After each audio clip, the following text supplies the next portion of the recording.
switching hands with the clubs.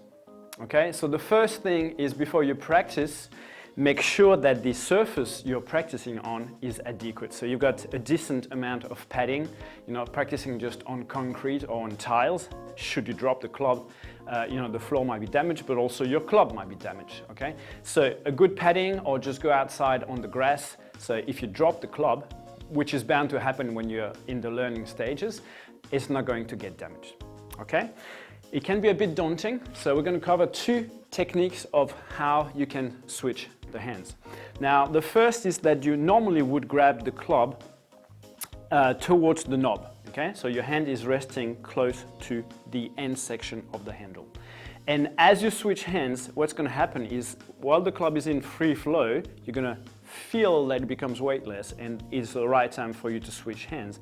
And you would simply let the club glide like this, okay? So this is what would happen in a perfect situation. And of course, you also want to get used to the other type of pull onto the club. So you bring the hand on top here and just let it glide towards the bottom of the handle, okay? So like this, just, release slightly and regrip. Now, when the hand is at the end of the handle, we've got a long lever arm. When the hand comes on top here and grips the club higher up, the neck of the handle, okay, now we've got a shorter lever arm. Now, traditionally in India, a lot of the times this is the way they switch hands. They just have the strong arm on the end of the handle, longer lever arm, and the less strong arm on the upper end of the handle.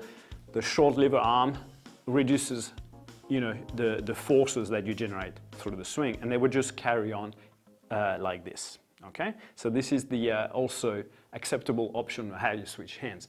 So if I demonstrate an exercise like the inner to outer swing, where we switch, okay?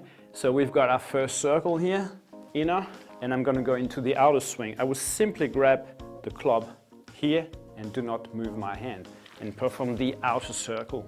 And as I come back to the front here, when I regrip for my inner swing again, then you can see that my hand is on the bottom of the hand, okay? So there's no hassle of gliding and sliding. You simply grip the club where there is the space on the handle for your hand. That's it, okay? Now, if you want to add the slide, it will look like this.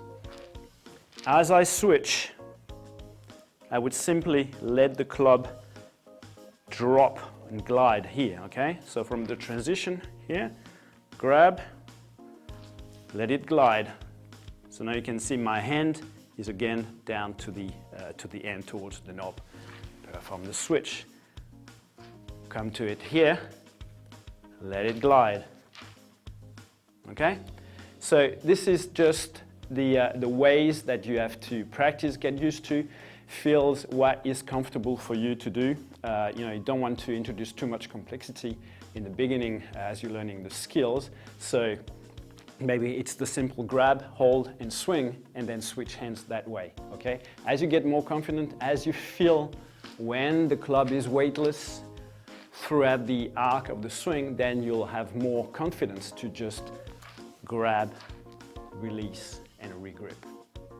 Okay, so just take this into consideration, especially if you're training indoors, where anything can go wrong if you lose the club.